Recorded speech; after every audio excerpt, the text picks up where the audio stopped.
Hello and welcome to another episode of EnVisioneering Exchange, the podcast where industry leaders discuss the most important topics in sustainability, climate change, buildings, and urban efficiency. I'm Vic Marinich from Danfoss, and I'm delighted to be the host of this podcast.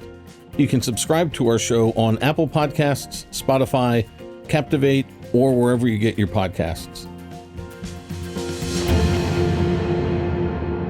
Today, we have Mustafa Yanik, Director of Global Solutions at Danfoss Climate Solutions, here to talk about the evolution of chiller design and the innovations we'll see over the coming years.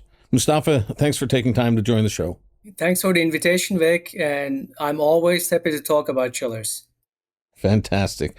So maybe to start, can you give our listeners a little bit of a background and what exactly you're doing these days? So I am a mechanical engineer. I went to graduate school at Penn State, and I did research on heat transfer. This was in late 90s. Maybe some of your listeners weren't even born by then, so a long time ago. I worked at Johnson Controls doing research and development for commercial air conditioning, but mainly chillers, and I did that for about 10 years. And in my current role in Danfoss, I'm leading a group of experts who specialize in various applications in our industry, such as district heating, data centers, heat pumps, etc.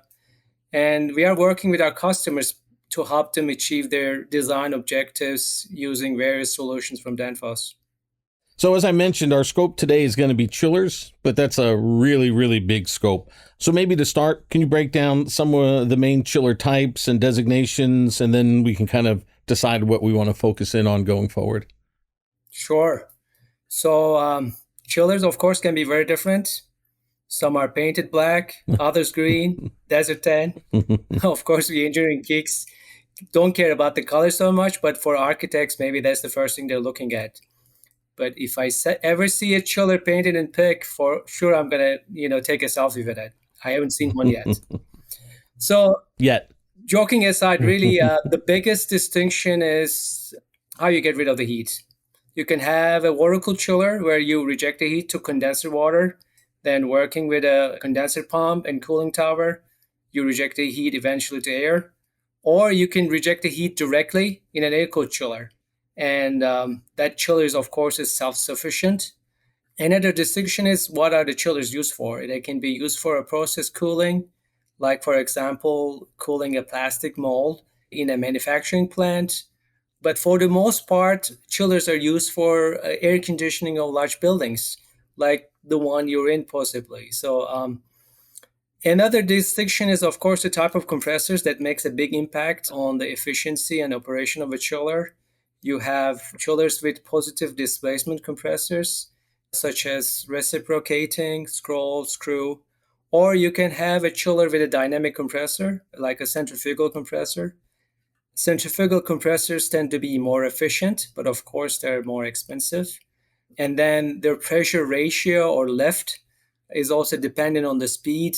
So whereas the positive displacement is not. So if you look at a process cooling duty, you may see more chillers with positive displacement. If you look at a chiller for air conditioning a large building, you may see more centrifugal chillers, etc. And then if you look at air-cooled chillers, for the most part, they're cooling only, but they can also be reversible, where you can use them for heating in the winter months, and then you can use them for cooling during the summer. So we are in North America.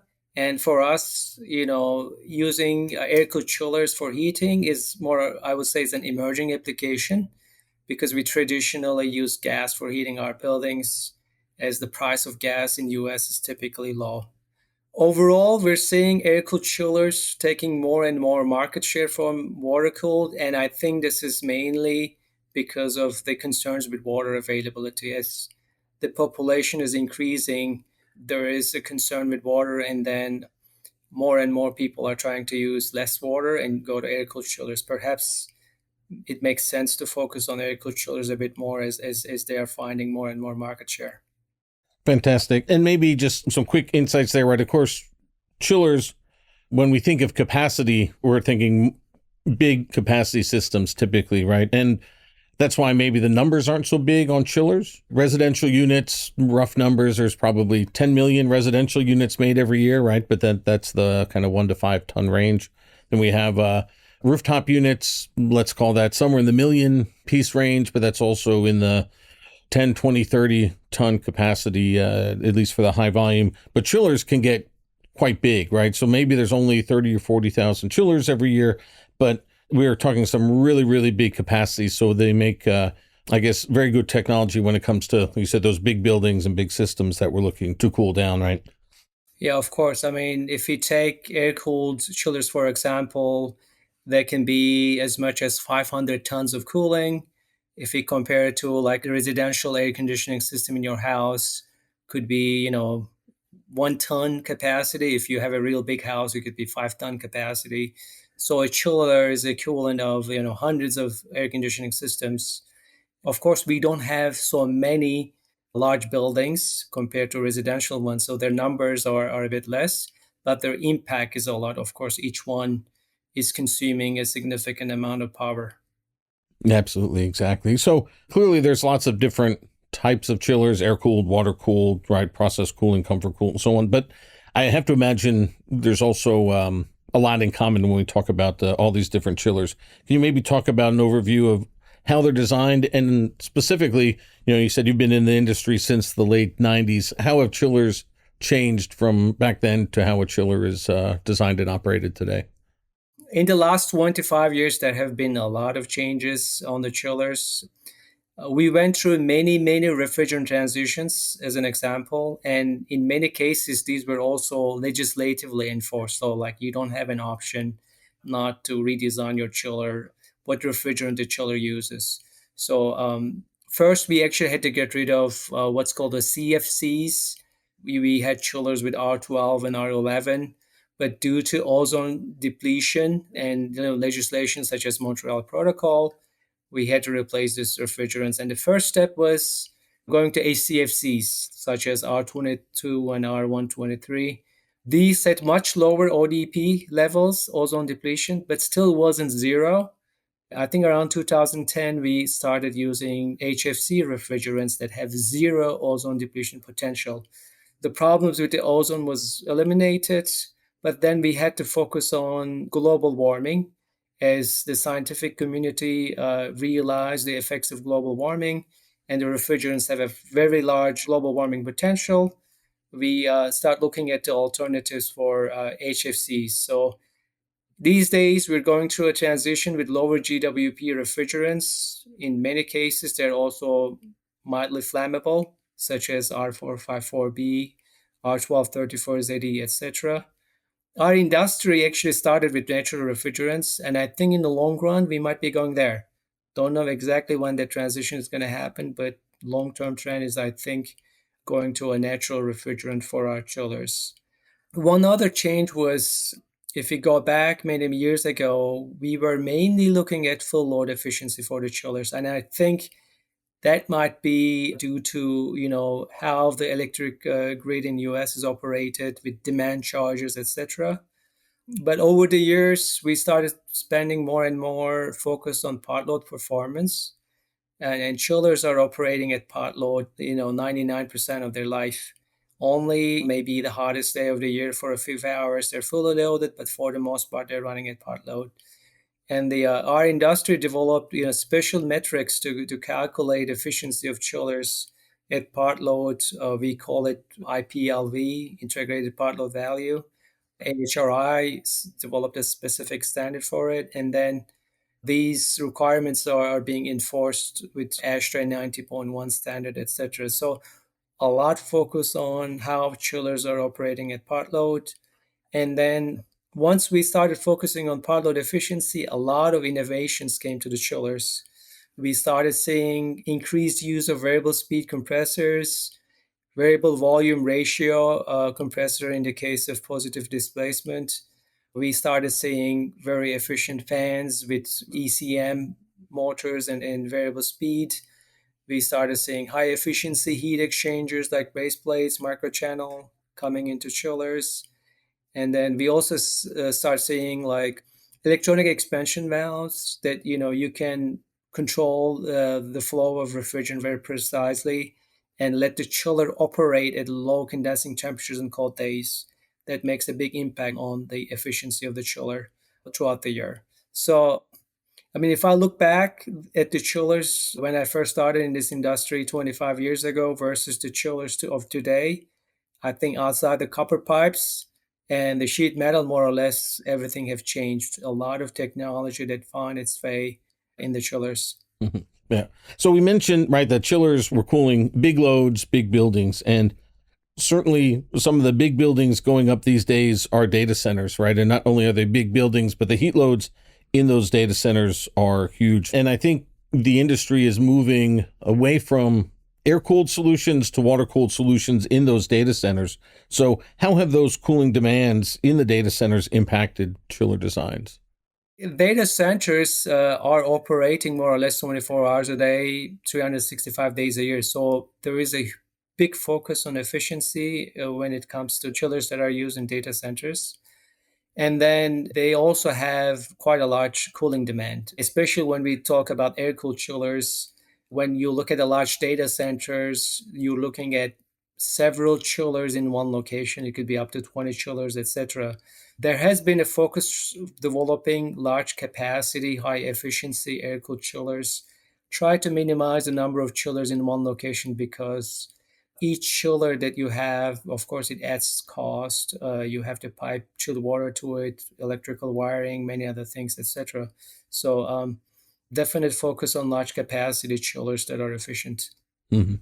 So again, right, big buildings, whether they're for people or for data centers, are similar in some ways, but for sure, I think data centers have some even more, let's say, specific needs. Can you talk a bit about the differences and the design priorities when designing a chiller for, say, a data center compared to just commercial cooling, and what some of the application focus areas are?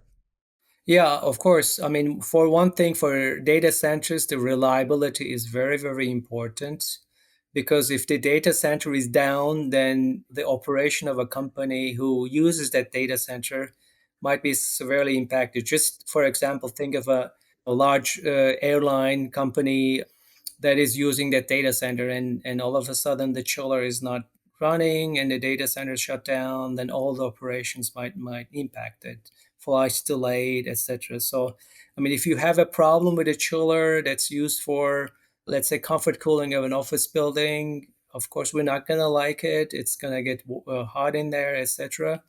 But the impact of data center is much greater, so you really need to have a very high reliability when it comes to data centers. And then I think we also mentioned before, these chillers are running all the time, so the efficiency is quite important. And as the data centers take more and more of our available electrical power, in addition to cost, there's so much electricity that you really need to reduce what the data center takes. So focus on energy efficiency is super high. Then you also need to have a good control of the temperatures. If you can't have very cold temperature in a data center, because then you will be dehumidifying the air. You can't have very dry air in a data center. Of course, you can't have very warm water because then you don't have sufficient cooling. So the temperature has to be maintained in an acceptable range.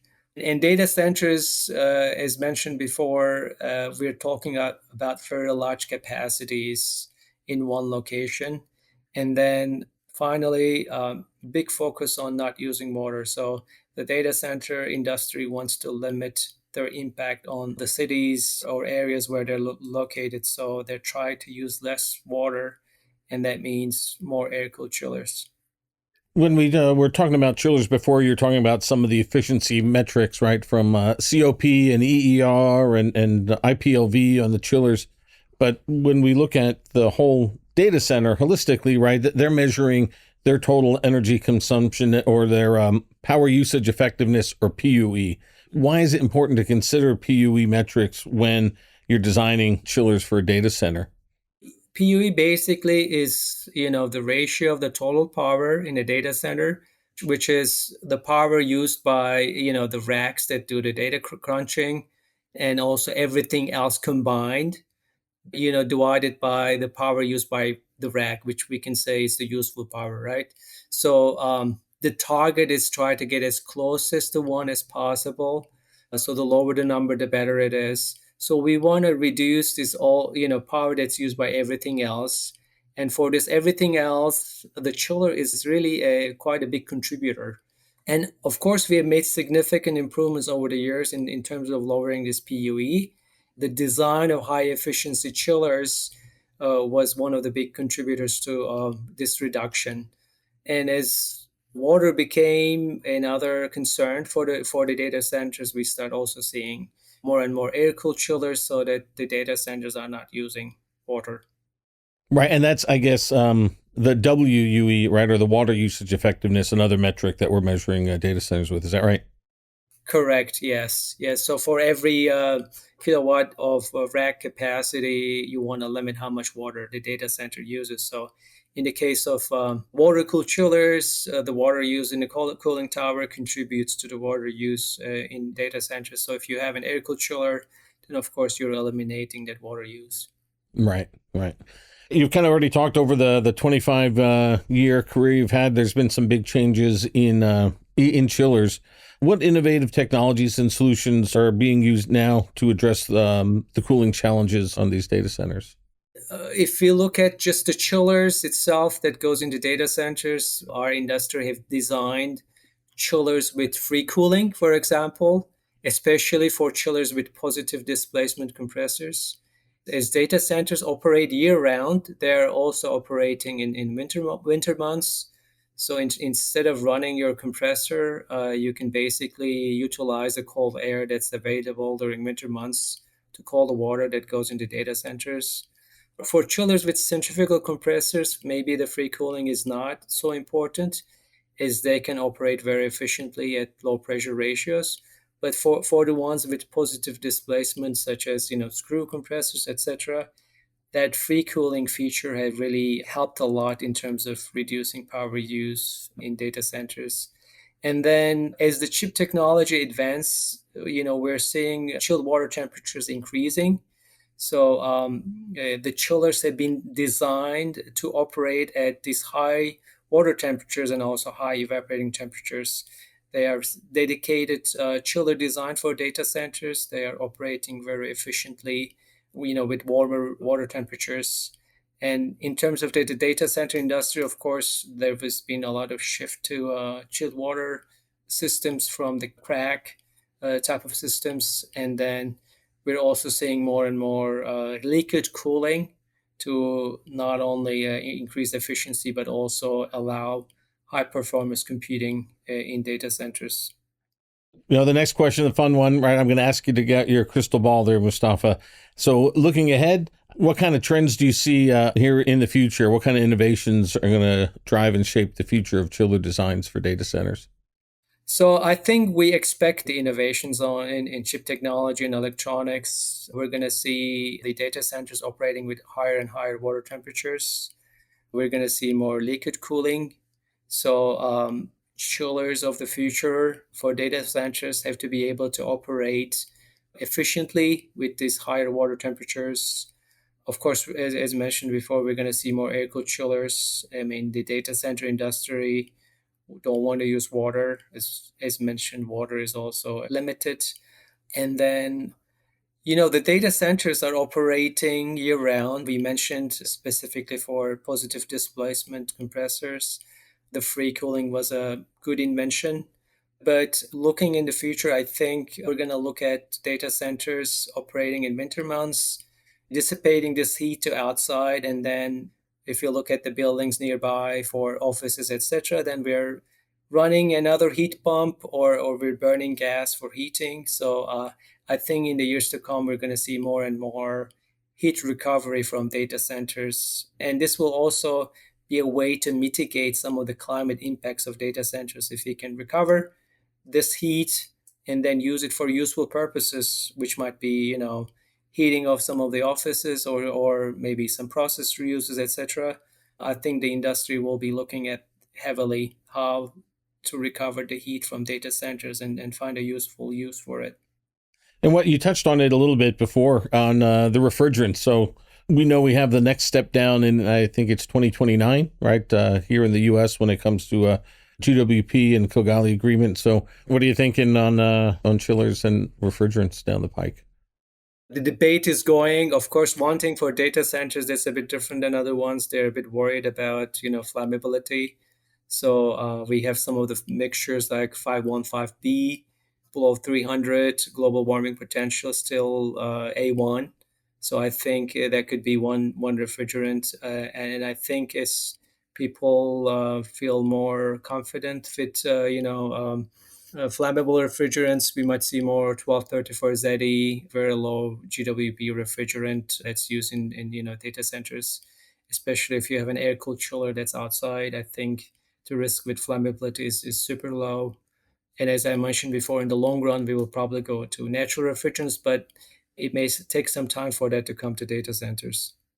Yeah, I think the answer, like most times when I ask that question, is it depends, right? I think the days of just having 410A or whatever, right, R22 back in the day, taking care of everything are long gone. There's going to be a lot of application-specific refrigerants and systems and that kind of stuff in the future, I think, right?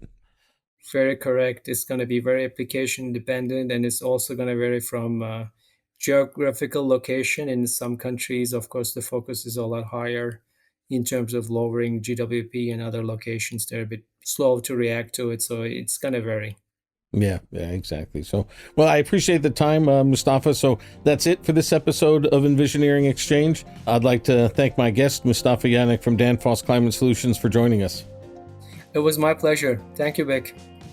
Thanks. And so don't forget to subscribe to EnVisioneering Exchange on Apple Podcasts, Spotify, Captivate, or wherever you listen to podcasts. Lastly, if you enjoyed this episode, don't forget to rate, review, and share with your network. Thanks for listening, and talk to you next time. This podcast is for information purposes only. The views, information, or opinions expressed during the EnVisioneering Exchange podcast series are solely those of the individuals involved and not necessarily represent those of Danfoss LLC and its employees. Danfoss LLC is not responsible and does not verify for accuracy any of the information contained in the podcast series available for listening on this site. This podcast series does not constitute professional advice or services. This podcast, including Danfoss LLC and the producers, disclaim responsibility from any possible adverse effects of information contained herein. Opinions of guests are their own, and Danfoss LLC in this podcast does not endorse or accept responsibility of statements made by guests. This podcast does not make any representations or warranties about the guest qualifications or credibility. Individuals on this podcast may have a direct or indirect financial interest in products or services referred to herein. This podcast is available for private, non-commercial use only. You may not edit, modify, or redistribute this podcast. The developers of the EnVisioneering Exchange podcast site assume no liability for any activities in connection with this podcast or for use of this podcast in connection with any other website, computer, or playing device.